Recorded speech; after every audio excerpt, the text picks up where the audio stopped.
Hello, ladies and gentlemen. Welcome to another Manifesting Lab webinar. Today's topic, or even this month's topic, has been chosen by the members of the Manifesting Lab, and it is to do with the subject of dealing with overwhelm. Now, this is a very dear subject to my heart. I'm a master of overwhelm, and a lot of the ideas that you're going to learn today, I've learned the hard way, the really hard way. And some of the solutions that I'm going to present are quite leading edge, actually. And in some respects, this is the most leading edge webinar I think I've done so far, because I'm going to be explaining some concepts that have never been explained to anyone else, ever. They came out of my head straight onto the screen, and we shall see what happens. So, let us begin.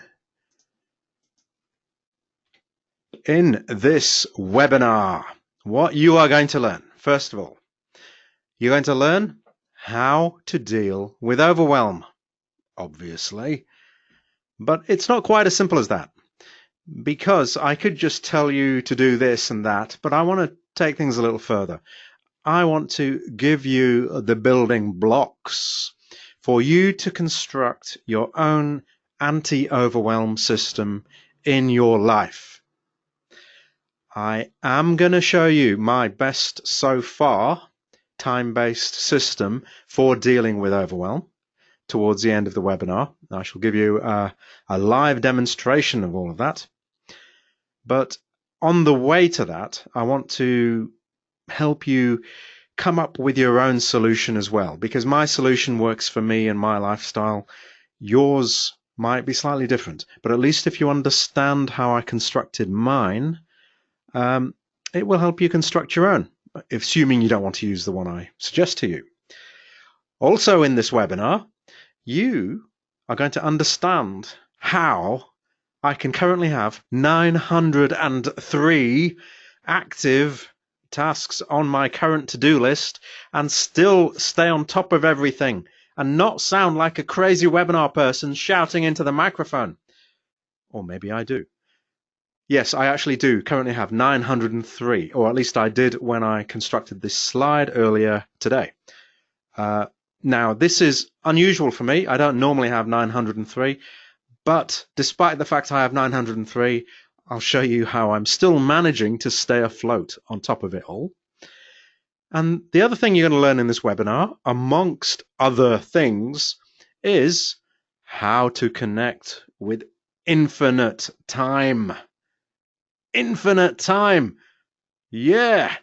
Okay, so this is leading edge of the leading edge stuff. Most other time management kind of things, they start with this boring stuff about time and then how to fit more time here and there and optimize it. No, we just start with infinite time, or at least we'll get to infinite time as we go on. Here is the Dealing with Overwhelm webinar map, and it's become traditional in these Manifesting Lab webinars to have a map, because otherwise it would overwhelm you, wouldn't it? Ha ha ha. And so today's map is going to deal with three primary topics. First of all, we're going to deal with what is overwhelm, which is perhaps not as straightforward a question that you may think it is. And the next thing we're going to look at is a different approach to dealing with overwhelm, and different from what you will find out. And the third thing I'm going to show you, or the third broad area, is that of this bizarre sounding thing called moment buckets. Yes, moment buckets. What are they? Well, you are going to find out in this webinar. So let's just dive right in here into the first main topic. What is overwhelm? Well, first of all, why does overwhelm matter? Well, you're here, I presume, because you feel overwhelmed. And those of you who are not here and are watching this later, I presume you're not here because you were overwhelmed. So from my point of view, overwhelm is a subject that is so vast and so pervasive throughout your life that it's almost staggering. It really is staggering. Does anyone who's at this webinar right now want to admit that they suffer from overwhelm? If you do, just type something into the chat box and just let me know. I do personally think this subject is very underrated, and I'm not going to say who said these things, but one person claims never, and I know that person's lying through their teeth. Yes, we got another person saying yes sometimes. Does anyone else suffer from overwhelm? If you do, just let me know. And those of you who do suffer from overwhelm, would you like to perhaps share a sentence or two about how the overwhelm affects you?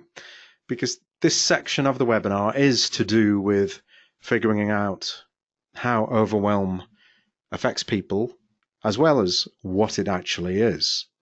So if you'd like to maybe share a little bit of information, that would be helpful.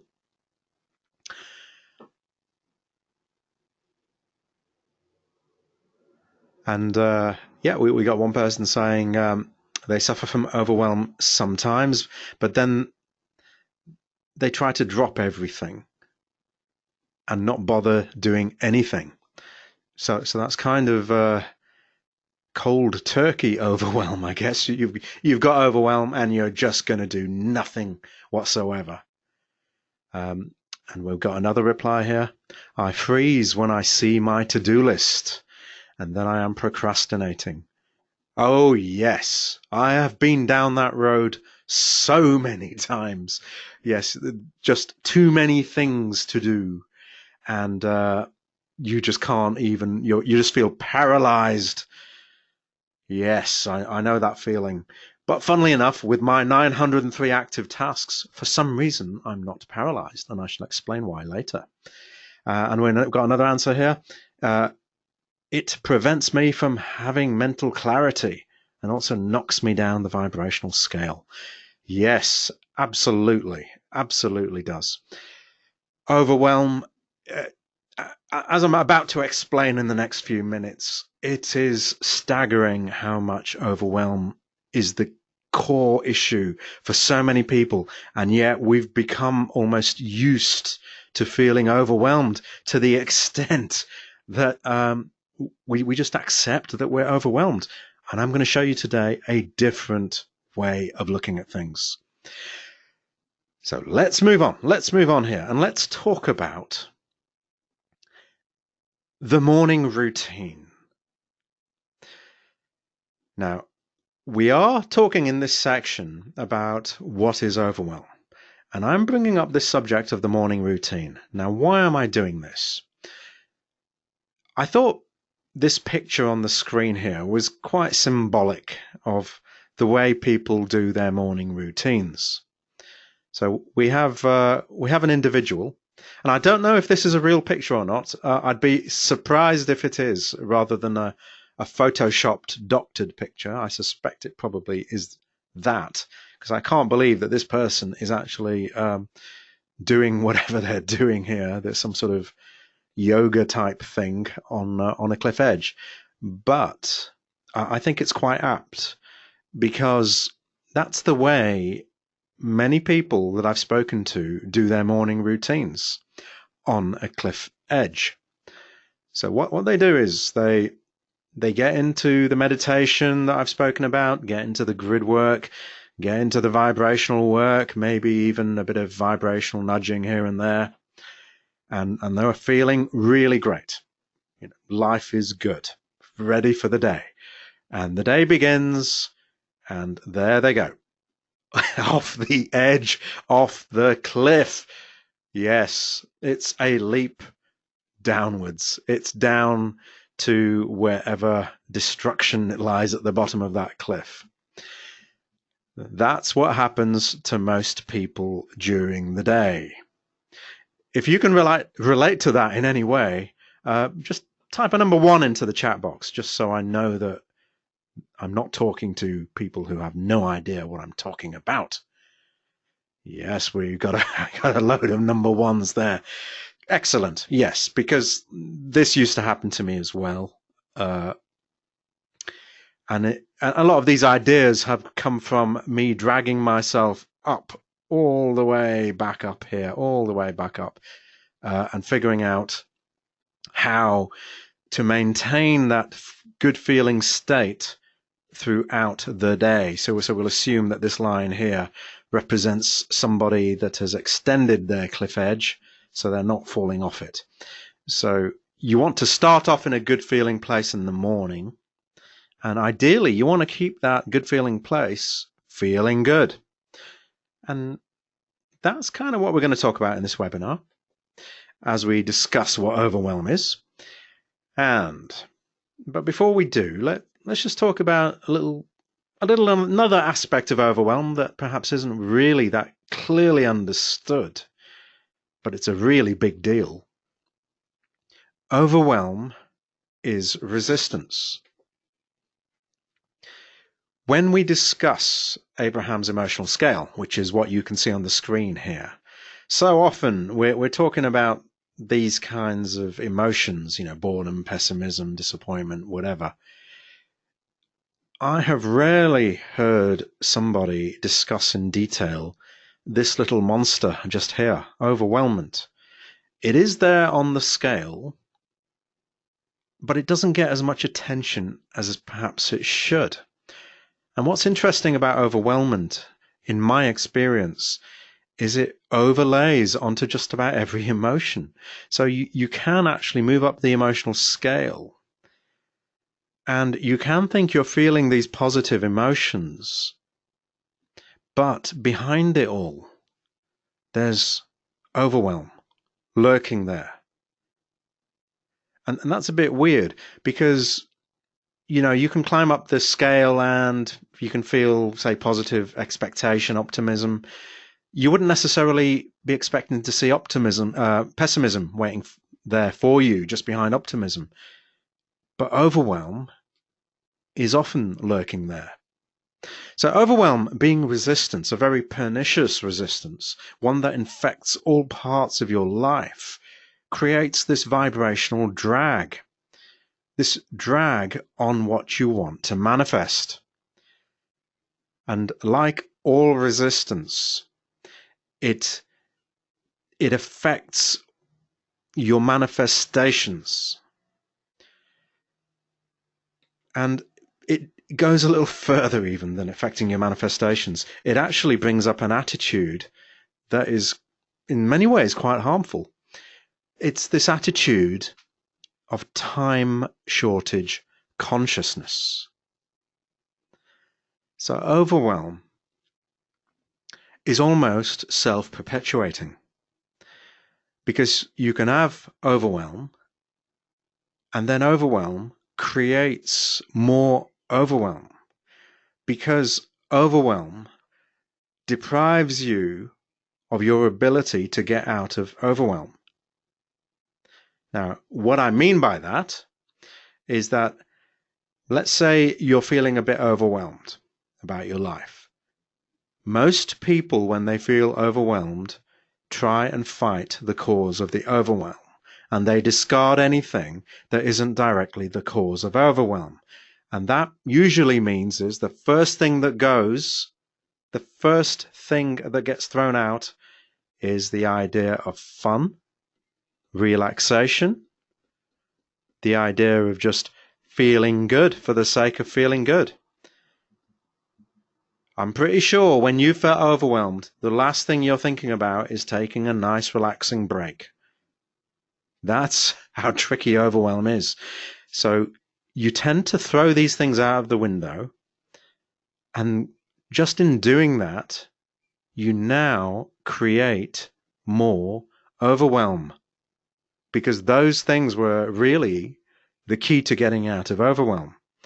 So overwhelm creates then more overwhelm, and then after a while, you build up this belief of overwhelm.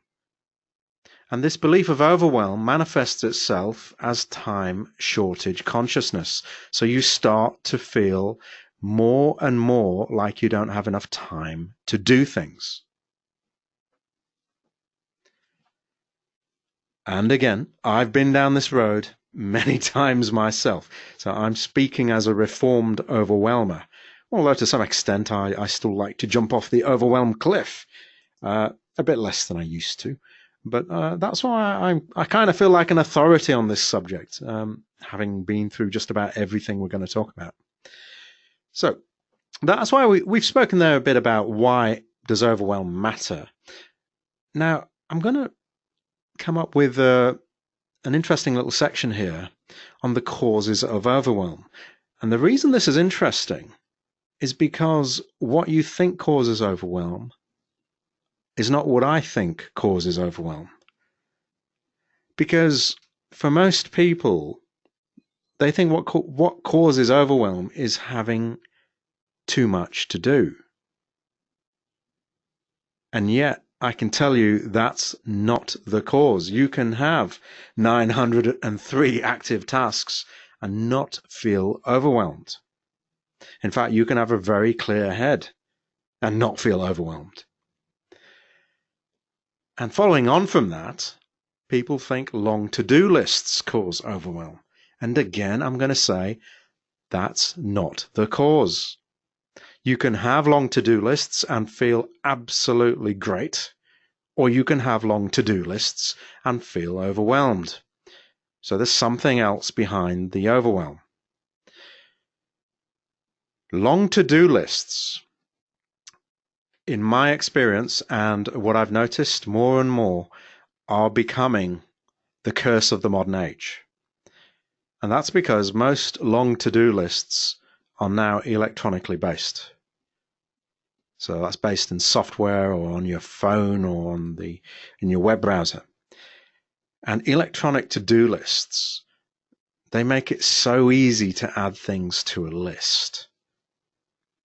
And so by default, they grow longer and longer as you just dump everything onto them.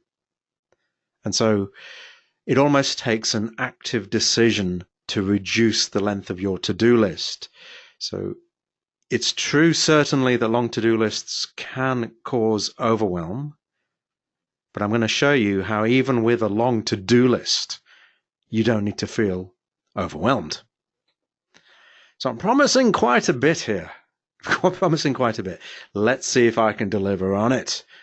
So here we've spoken about what does not cause overwhelm. Let's talk now a little bit about what does cause overwhelm.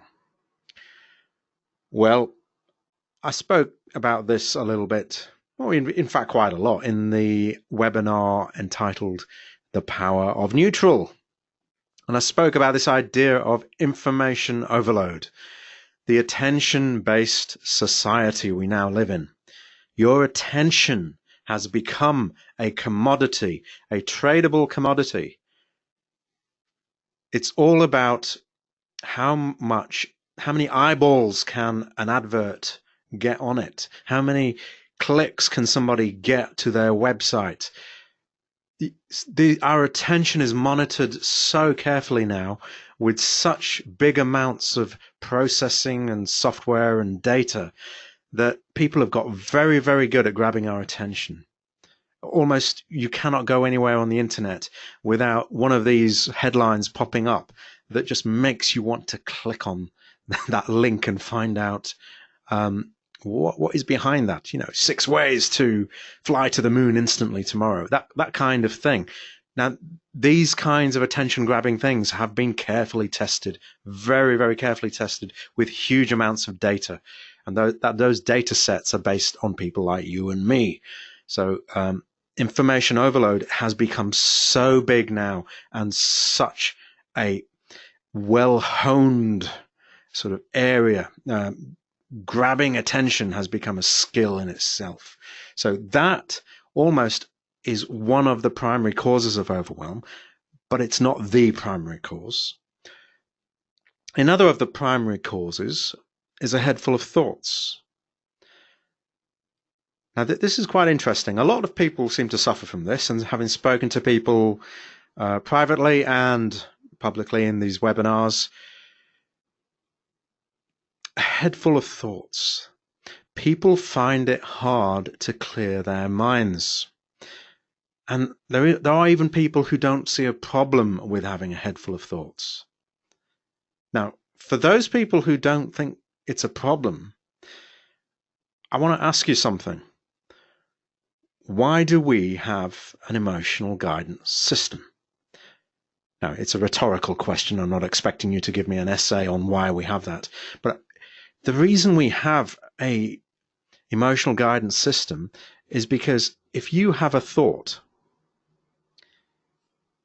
and then you want to be able to comment upon the thought in some way. So let's say you have an inner being, some sort of inner, whatever you want to call it, inner being, let's call it inner being for the moment, who wants to make a comment upon the thought that you're thinking. Now, this is obviously the physical you. The moment that inner being tries to comment upon the thought switches, because your thought will go to the comment you've got. Because you can only think one thought at a time. Now, isn't that obvious? I don't know, it's obvious to me. You can only think one thought at a time. I know there are people who claim they can multitask, but really what they're doing is they're just switching their thoughts very, very quickly from one to the other. They are not simultaneously thinking two thoughts. So what happened then with this inner being system that was set up is it was realized that you could not basically have a comment upon a thought as you were having the thought. So instead, what happened, now I'm making it sound like this was deliberately designed, but I actually think it was. What happened is we developed a secondary system called emotion. So we've got the thought-based system and we've got the emotion-based system. And now, if your inner being wants to comment upon a thought you're thinking, it doesn't need to interfere with that single thought. It just passes an emotion through a parallel operating system. So you've got the operating system of the thought, the operating system of the emotion. Now, those of you who think that you can have a head full of thoughts, I want to ask you why? Why would we as human beings design ourselves in such a way that we have two parallel systems because a thought is that important that it must be commented upon with a parallel system? Whereas you who believe that a head full of thoughts is okay, so you have thought 1, thought 2, thought 3, thought 4, somehow that is not a problem to have all these thoughts flying around like crazy. And yet the emotional guidance system is so carefully crafted to comment upon an individual thought. Now, I don't know if I've got my point across clearly, but I hope you can vaguely understand what I'm talking about, because the bigger point here is this. The real cause of overwhelm is split and scattered focus. This is the fundamental cause. Because we have this thing called the law of attraction. And the law of attraction says that if you're thinking a thought and you think it long enough, which Abraham say is now 16 seconds, then that thought 1, attracts to it a second thought 2. And if you think of thought 1 plus thought 2 together for 16 seconds more, then a thought 3 appears. And then if you think of that for another 16 seconds purely, then a thought 4 appears. So then thought 1, or this amalgamation of thoughts, gets bigger and bigger and more powerful. And you feel focused. Now then, what happens if you don't think any thought for long enough? So what happens if instead you think a thought and then immediately switch to something else, think a thought, immediately think of something else, think a thought, think of something else, think of something else, for less than 16 seconds on each one. Nothing that you think is starting to gain momentum. You're starting to feel scattered in your focus. You are starting to feel split. Your energy is starting to split. That is what fundamentally causes overwhelm.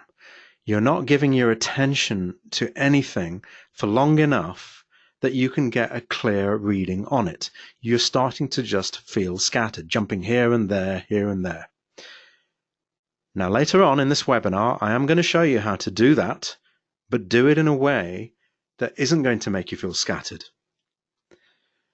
Now, what is interesting about people is that even if they do think about something for long enough, say beyond 16 seconds, that thing they think is usually a bad feeling thing. So they'll log on to some internet forum or jump onto social media and discuss all these bad feeling things. And so we've kind of gone from a scattered feeling of overwhelm to now feeling really miserable and overwhelmed. So, yeah, it's kind of a lose-lose situation, really, as far as I can see. So, let us move on, because we've spoken a little bit about the causes of overwhelm and what doesn't cause overwhelm. And I want to tell you what many people think is the solution to this. And I'm going to call this the idea of forced action systems. Many clever people have noticed that doing stuff physically in physical reality achieves things. Now that's obvious, isn't it, really? Yeah, you do a physical thing in a physical reality and it achieves something. So those clever people, they've thought, aha, I do things physically, I get things physically done. So the focus of our lives to make them better is to optimize the doing. Make doing more efficient. Let's get better at doing. Let's take massive action. Let's set goals to do more. Let's bully ourselves into doing more and more stuff, because doing stuff gets things we want. And those clever people, yeah, I congratulate them. There are some fantastic systems for getting lots of things done by bullying yourself into doing them. But what those clever people may need to spend a little bit of time thinking is that just because they've discovered one way to get things doesn't mean it's the only way. And it doesn't mean it's the best way. So what I want to show you is a better way to get things done, which doesn't involve you burning out. It doesn't involve you having to drink energy drinks and coffee and stimulants just so you can work 23 hours a day and have that 1 hour of a power nap and then continue on for the next 23 hours of running yourself into the ground with hard, massive action. And one of the unintended consequences of these forced action systems is because they set up these ideas that you can get stuff by physically doing stuff. They set up then belief systems that reinforce the idea of hard work. So you get this really bizarre situation where these people who take massive action are almost now, they have no choice but to take massive action because that's where their belief says they reside. And that's why, for example, we have in the Manifesting Lab ideas like Inspired Action Chicken, which you'll see in the Ultimate Manifesting Framework videos. That Inspired Action Chicken system is really all about trying to deal with these systems of hard work, these belief systems you've set up, and just try to soothe them a little bit. because these forced action systems have led you to believe something that isn't necessarily true. The other thing that forced action systems lead you to do is they lead you to unbalanced lives. Now, this is a situation where you might think, for example, setting a goal to maybe make more money, setting a goal to maybe spend more time with your family, setting all these physical, mind, logical kind of goals is a good way to run your life. And in theory, it is. So you might have sort of different areas of your life. So maybe you have an area to do with your family, an area to do with your finances, an area to do with, I don't know, your work. And you might set goals in these areas. And from your physical standpoint, these goals are kind of achieving stuff in all of these areas.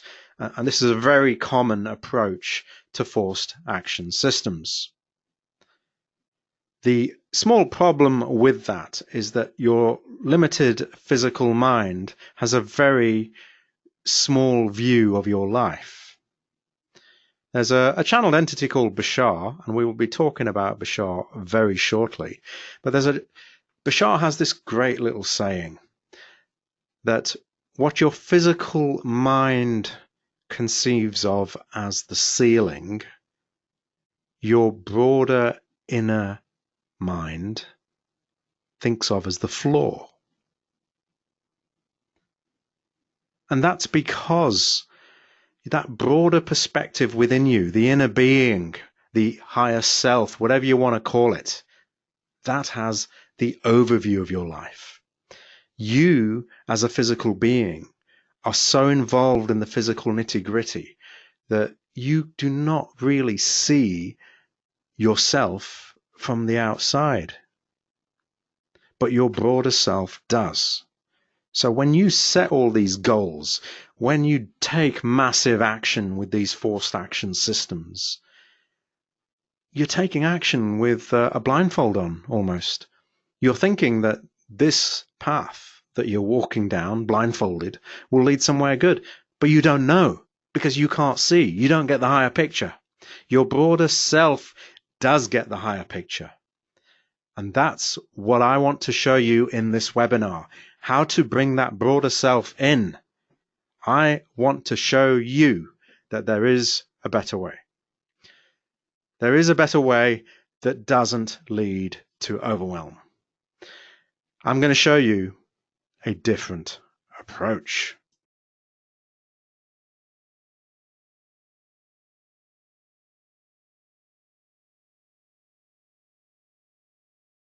Now, as I show you this approach, I'm not going to just unveil it out of nowhere because that really, I don't think is going to help you.